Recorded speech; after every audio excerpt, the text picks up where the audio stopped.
Chase Park Plaza is located on almost 4.5 acres, which most people don't realize.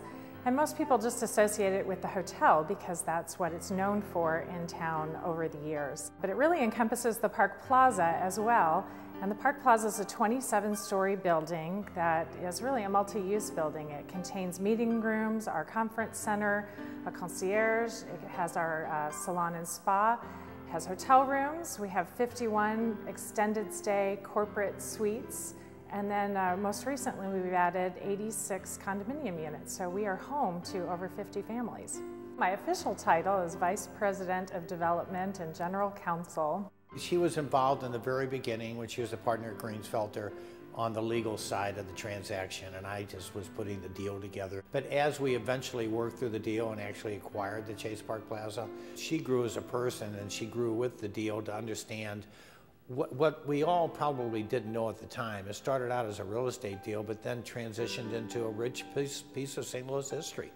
And we both learned to appreciate everything that had been done here and what the Chase Park Plaza really meant to St. Louis. And our original development plan was not to the extent of what it is today. It was basically to take the Chase and make an apartment complex out of it. We both rapidly learned over a period of time that that was not the destiny for this property. The Chase Park Plaza has such a unique history and spot in St. Louis. We call it often the crown jewel of St. Louis. The Rat Pack performed here. Every president in the 1900s stayed here. We have stars that have been here and performed. And even beyond the celebrities, almost every person you meet who grew up in St. Louis can tell you a Chase story. They say, my grandparents were married at the Chase. I went to my prom at the Chase. My husband proposed to me at the Chase. When you understand the history of what this property has meant, it's an iconic property to the history of this city, to the history of the Central West End. I mean, it was the place to be.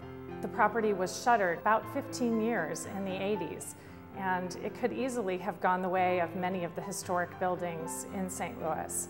But there were a group of people who knew that it could be something else and created the hotel and the opportunities on the Chase side.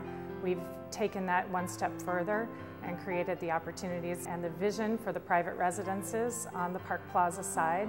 And hopefully, when it's not our turn to be the steward of this old Grand Dame, the next person will come along, they'll have something that they can see an angle or an opportunity, and we hope that this building's here for many more years.